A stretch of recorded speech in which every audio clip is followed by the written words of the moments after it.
Hi, everyone. Welcome to Middle East 24's Breakdown. I'm Dan Feferman, and as always, with my friend and colleague and co-host and co-founder, Hayvi Bouzo. Hi, Hayvi. How are you? Hey, so great to be on again on our amazing podcast.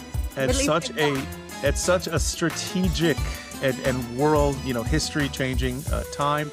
Today, Hayvi, we are going to unpack.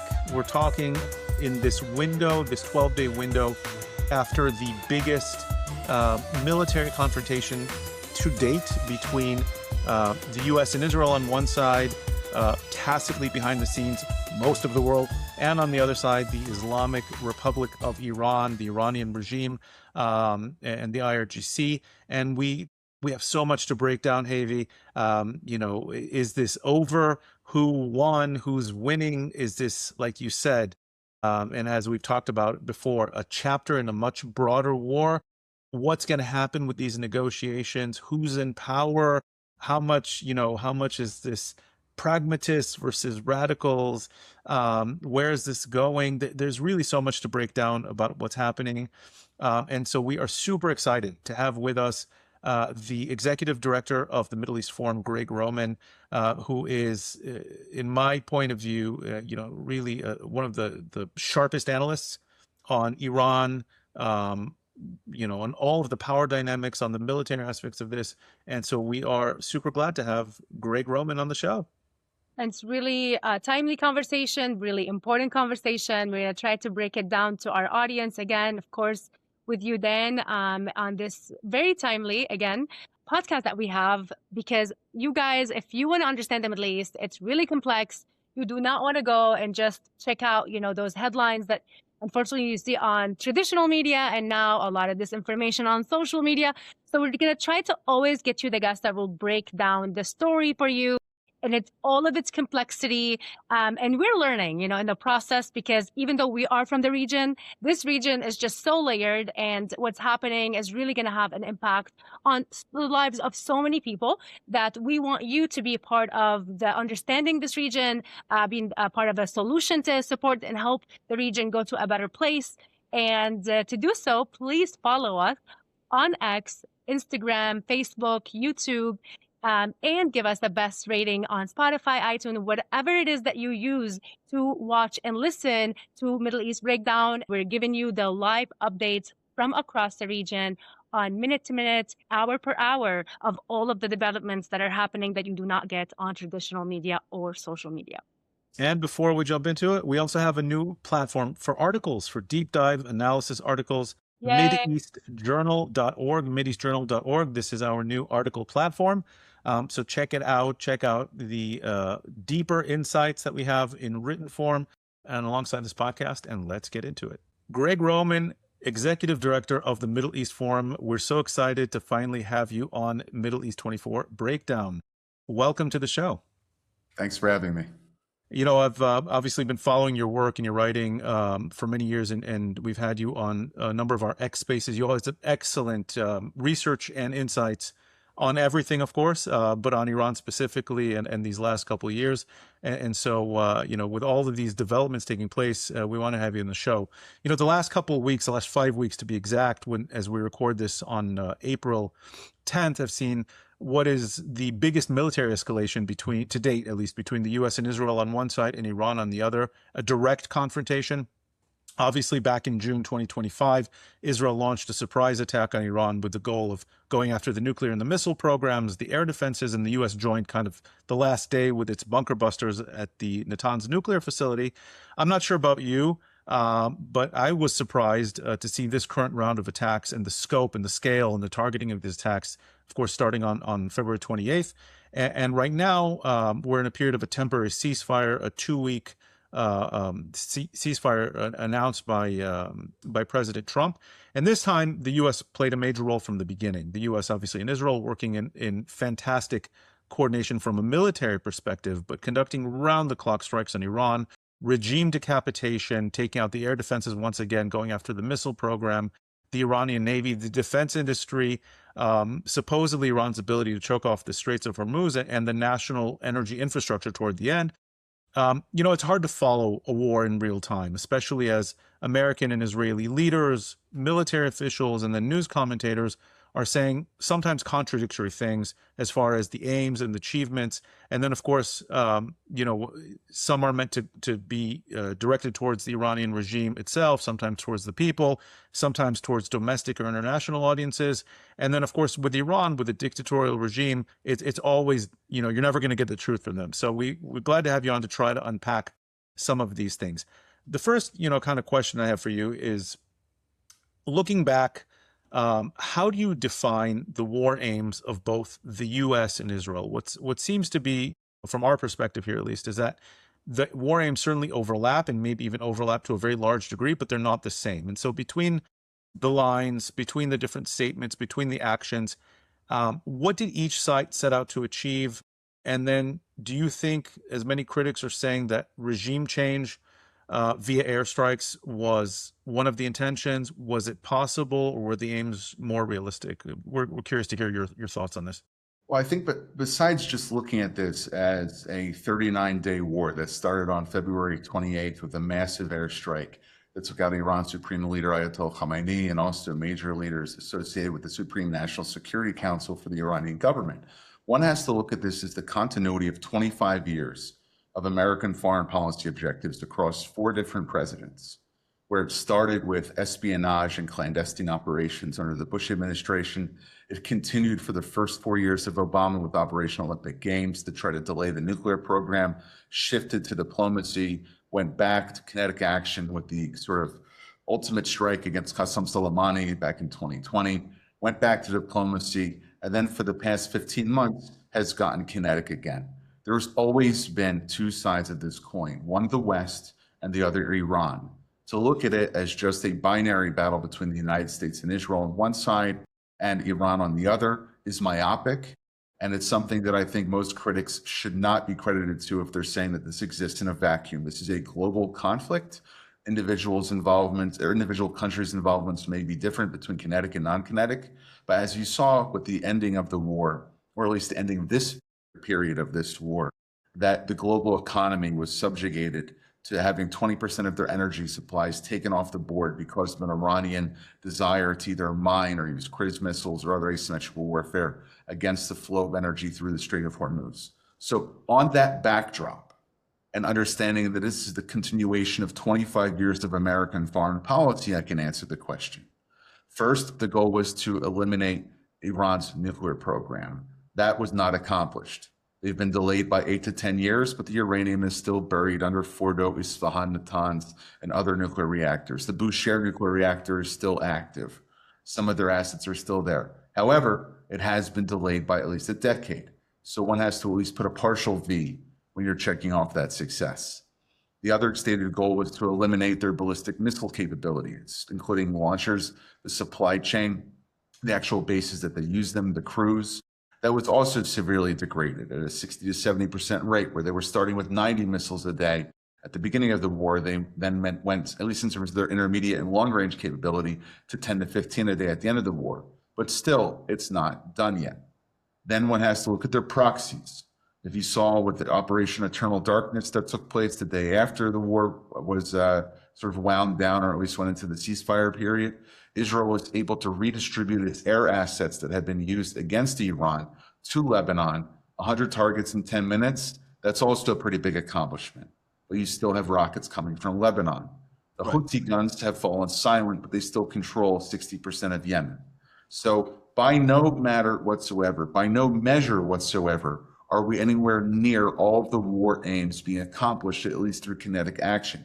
However, I think the threat that Donald Trump leveled last week, where he said that Iranian civilization, and when I think of what he was saying in terms of civilization, I think what he meant was the Islamic Republic's regime and its command and control, not necessarily speaking about all Iranian citizens. 93 million people would come to an end. I mean, definitely that post was, in my opinion, not the best. I did not. Can I explain? I think what he's trying to say, which is that he's talking about the regime and never about the people. So it's kind of like interesting that those He's are never been one for his heuristics or philology, right? He's never been Correct. one that speaks so straight. But on the other hand, I think they got the message. They definitely got the message. The Pakistanis intervened, and now I guess we have a 12-day window, and there will probably be an extension if they're not able to get that. But he showed he was willing to use the full might and force of the United States Armed Services in conjunction with Israel, and effectively has reset the Middle East chessboard. Now, ongoing commentary where Iran might be up one day and the U.S. is down, or maybe there's an entry for Turkey to sort of fill the void of the Shia fissure that was created because Iran has been weakened, doesn't remove the facts that Iran suffered at least $145 billion in damage during these 39 days. The U.S. and Israel had unprecedented cooperation, where if you were looking at a redistribution of American forces in the Middle East, it's now a fact after 78 years of Israeli history that Israel would prefer that American forces are based here rather than it having to fight its wars on its own. And I think all of the naysayers and influencers and other of us who are in the social media space who were openly against this war have also been proven wrong.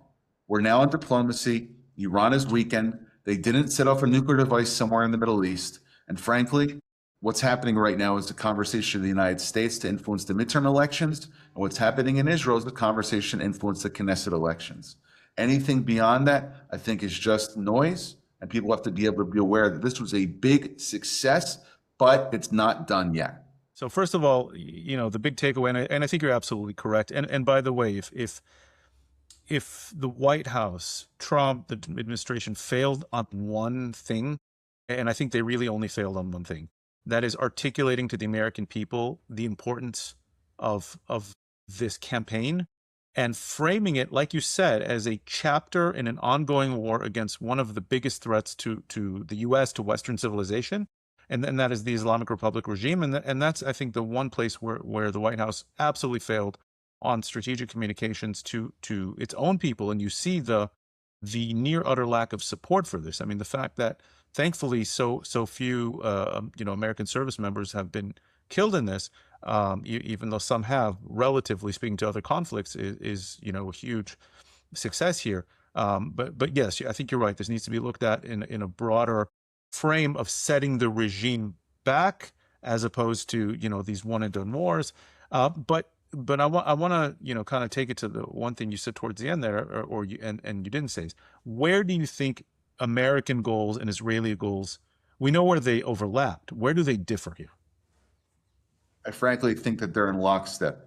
If Iran is defanged, I think Israel would love to see the regime change, but it realized 100%. after this war that it didn't have the capacity to influence the Iranian people to do that.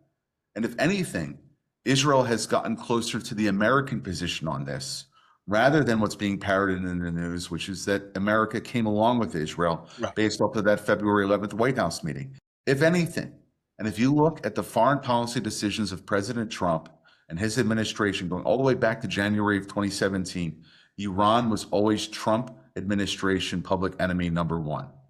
It was cast that way in terms of sanctions, maximum pressure, the Soleimani hit, the Operation Midnight Hammer, Operation Rough Rider to go after their proxies in Yemen in January and February of last year, all the increased efforts to try to achieve diplomacy and give them a chance, the 60-day window last year, and now the 3-week meetings that took place between Oman and Switzerland. He always had this as his primary target, and he always made his commitment to his voters and to the American people that Iran would be the target. How he conducted the war, how Israel conducted the war, that's something to have as a post-mortem. But in terms of looking at what his main goal was, which was to weaken Iran, I think militarily he has succeeded. And now in terms of the policy implications of that, we have to see what happens in Islamabad. If I was to call it one way or the other, I'm not in the room with the Pakistani prime minister, the main marshal there, and also the Iranian and the American negotiators. But if what the Iranians realize, if I'm an Iranian officer, if I'm in the Iranian government, if I'm Mujtaba Khamenei, if he's alive, we haven't even seen him yet, my goal is to survive the next 2 years and 9 months of the Trump administration. If I'm in Iranian leadership right now, and I am thinking, how am I going to get the most out of this negotiation? I will make commitments that I can reverse 2 years and 9 months from now when President Trump leaves office. I will hedge my bets on my foreign minister and the Speaker of my parliament's ability to get something that will allow me to have sanctions relief. I'll make a token commitment on nuclear capabilities. I'll delay my missile production because if anything we know about Iran, they play the long game. But I don't think they're necessarily capable of doing that because of the hubris of the IRGC. So we'll see what happens in the next 2 weeks. Now, if we're talking about what just happened, which is that the Islamic Republic regime basically succeeded in using the Strait of Hormuz and holding the world's economy in a way hostage to get the ceasefire. Is that something that you would think the Trump's administration and the Prime Minister Benjamin Netanyahu would accept long term? That this basically was a kind of a chessboard that the regime used, that they got what they wanted to buy the time that you were just referring to, which is obviously their game is to buy time as much as they can every time. Um, and when we're talking about the mediation by Pakistan, were the basically the agreement, was it actually like, because we know that there was some discrepancies that President Trump said he never agreed to the 10-point plan, that he called it ridiculous. That was what was presented by the Pakistanis to the Iranians. And then there was like some areas there that the agreement actually wasn't based on the actual kind of information that was sent by both parties, and that Pakistan kind of played that role to get the ceasefire happen, like to get it done. What is your take on that? Is this So, lasting? Is this actually an agreement that's gonna, hold? Would the regime be punished for and actually not be allowed to use the Strait of Hormuz in the future? well, I disagree with your underlying analysis, which is that Iran was able to get the ceasefire because they closed off the Straits of Hormuz. My understanding is that Mojtaba Khamenei gave permission to Iranian negotiators to seek a ceasefire because he did not want to see the end of the regime and its assets that it used to be able to control the country, either through suppression or through control of public works. The idea that the 47-year-old Islamic Republic project, the product of the Islamic Revolution, would end on Tuesday evening was something that was enough of a threat to force him to go to the negotiating table. Now, tactically, the Strait of Hormuz may only have 10 to 15 Iranian carriers going through it per day versus the pre-war 140 to 150 shipping rate that was going through before February 28th. But this I see as a blip on the radar screen. If President Trump was to have ordered that massive bombardment of Iran, the next step would have been the invasion of key Iranian Channel Islands by the Marine Expeditionary Unit that had been gathered off the coast of Iran. He was ready to up the ante, and the Iranians blinked. Now they're trying to pivot this and say, hey, we were ready to go to full war with the United States. We were ready to suffer our 14 million citizens who signed up to die for the Islamic Republic. But again, that's just blustering. At the end of the day, they said they wouldn't agree to a ceasefire. They did. They said they wouldn't stop engaging in attacks against the United States and Israel. They did. If anything, Iran was forced to the table because of President Trump's threats, not because they closed the Strait of Hormuz. With that being said, I think, again, if I'm Iran, I am going to try to survive for the next 2 years and 8 months until President Trump leaves office and there's someone else that I can make a deal with, or perhaps expand my military capabilities after this war is over. But Well, I mean, Greg, if the hubris of the IRGC continues, this ceasefire negotiation will quickly collapse and go to another round where Iran will face more punishment. in the past, I agree with you about the previous Iranian leadership, right? Long-term goals, long-term extremism, short-term pragmatism, right? They always knew that they can't stand up to direct, certainly American, and now as we see, Israeli military pressure, cut the deal, wait for the next administration, live to fight another day. That's kind of always been their MO. And my concern with this is that maybe due to the decapitation, the chaos, or as a lot of pundits said, who was it? There's a I think Karim Sajapur was on air a couple times with this. Danny Citranovitz, who's kind of a popular Israeli commentator on this and a former intelligence official, have said, we knocked out the pragmatic radicals, and now we're left with the radical radicals who are not pragmatic at all. And you saw for 39 days, you saw a country get pummeled. And escalating pummeled, and all the leadership's taken out. And then they go into the defense industries, and they go into the strategic industries, and they're still not giving up and still not giving up until Trump's, civilization remarks. Was that calculated? Was that a result of chaos? Is that because these new people are more pragmatic? Why did this take 39 days to reach this point and not 2 weeks like we had last June? The Iranians were getting ready for this position with their mosaic defense strategy going all the way back to 2009. You're talking about the Hormuz? No, not just about the Strait of Hormuz. I'm talking about the entire Iranian regime survival strategy has been in place for the past 17 years. This is when Ayatollah Khamenei back in 2009 allowed for a decentralization of the IRGC's command and control section from Karj, from Tehran, Isfahan, and Shiraz to be able to have local cell leadership in 31 provinces across the country. They had their orders of what to do prior to the war starting in the case of a decapitation strike-like event. That's why you saw 11 different countries all receive fire. That's why you saw there was independent decision-making and a continued launching of attacks that took place after the ceasefire had already been accepted on Tuesday evening. That's also why you saw that the regime was able to survive, because it's not as if though there's less pragmatic or more pragmatic individuals in Tehran making decisions. The IRGC has a very deep bench. They have at least the support of 9 million people in the country, of whom tens of thousands are directly associated with the security forces of the regime. By taking out 50 people who were in charge the first day of the war, another 50 people were in line, and thousands more are in line behind them.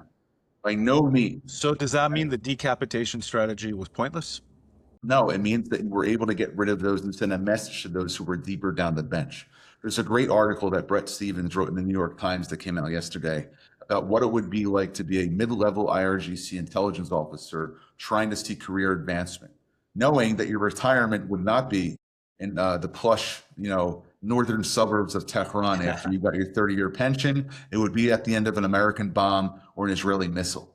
And I think that what's called in Hebrew, tailored deterrence, the idea that the next generation of IRGC leadership knows what they will face if they seek to develop a nuclear weapon, if they seek to increase their missile output, if they seek to be involved with the regime's economic crimes or to suppress their own people. A whole new generation who fought through this war and saw a humiliating defeat by the leadership that we might be calling pragmatic will think twice about the way in which they act. It doesn't mean that they're not going to continue with their surreptitious ways, but it does mean that they'll think twice before engaging in military adventurism again or through proxy warfare. And frankly, the guys who are in charge right now, they're not moderate. They were beaten down to the point that they were forced to shoot for peace and go to Islamabad. And they may bluster and they may pivot and they may decide to go for another round of war, but they'll be taken off the table too. And the place where President Trump will start, if we get to the point where these ceasefire negotiations collapse, is in civilizational regimes collapse. That's where the starting point goes. It's not back to square one on February 20th. Right. Who's leading the regime right now? Who is the head of the regime? Is Mujtaba even alive? I mean, that was a question since the beginning. We've never seen him since, he was basically bombed. And now we don't even know who is leading this regime. We know that there's only the IRGC, right? Which is the foreign minister and the president. Those are the two people that we know are alive. And Kalibaf, the speaker of the parliament. And the speaker of the, exactly. That's on the civil side. That's, if you want to break it down between the civil military nexus, you have those who are running the traffic. The moderates, the quote unquote, that are not the pragmatists. Not all the pragmatists. Exactly. Yeah, all in the same bucket. So Pezeshkian and Galibaf right now are leading the civil front. But those who are actually coordinating it is the Military National Council, the Supreme National Security Council, which is basically a troika of IRGC officers who have been able to remain behind and were not taken out. So the IRGC is pulling the strings. Mujtaba may or may not be alive, but he was effectively put in as a supplicant to the Assembly of Experts in the IRGC. He's a puppet. Yeah, very much so. Unless he's able to reconsolidate power. And you have a junta, or the equivalent of a junta, which is leading Iran right now. I think maybe they'll have their own internal predilections that they'll have to get through if the ceasefire negotiations do work out, right? The guns will turn inwards after the war is over, and they'll find people to blame. But as it is right now, they're still in regime survival strategy. So I think that once the dust settles, if it does settle, we'll have a better idea of who the leadership that emerges after the war is over. They killed Khani, by the way. They killed Sorry? Khani. They killed Khani. You know that Khani was one of the IRGC heads that he was accused of being a spy to Israel. Right. And now they're saying that they killed him. We'll see. There hasn't been so much confirmation on that. At least I haven't seen that That's yet. true, except like he's just nowhere to be found. So that was interesting. Yes, go ahead then. But what do you make of the claim? I've seen this. It's an interesting one, that don't look at who was taken out by Israeli and American strikes. Look at who was left alive. Do you have any kind of sense of anything deeper behind that, or is that just speculation?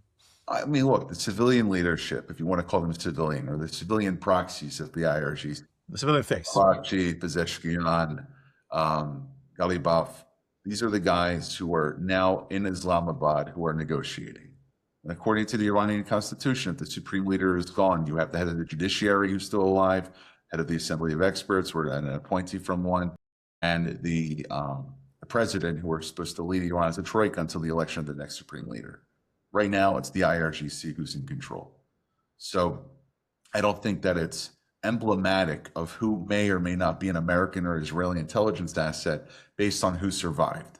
It's in terms of the kill chain, where they were in terms of the import, and to be able to dedicate ammunition, weaponry to be able to take them out. So you mentioned how some people were saying, oh, this is Israel basically trying to influence President Trump or the Trump administration to attack the regime in Iran. And you're right that the Trump administration, since the first presidency, Iran has been the main foreign policy topic, and also campaign topic that was basically the focus of the Trump administration. But I think that there's a lot of people who are not seeing so many Gulf countries right now are also talking to the Trump's administration about finishing the job. This has been something that has been repeated over and over again. It's not really covered and reported in Western media. But what do you say about that? Because that's like another area where there's a regional request, basically, to finish the job when it comes to the Islamic Republic regime.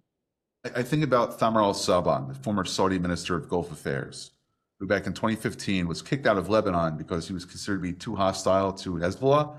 And then when he was the Saudi ambassador to Iraq, he was kicked out of Iraq because he was considered to be too hostile towards Iranian-backed Shia militias in that country. The Saudis know how to engage in regime degradation and in regime agitation strategies versus Iran. I don't know if they have the capacity to be able to engage in regime change.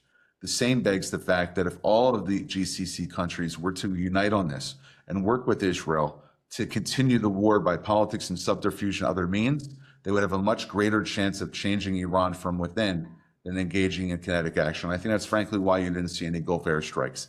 There now will be a desire to do that. And don't forget the hundreds of billions of dollars in hidden Iranian assets, which have been masked by Gulf countries, which are now sitting there being ransomed by the Gulfies to pay for everything that the Iranians damaged on their side.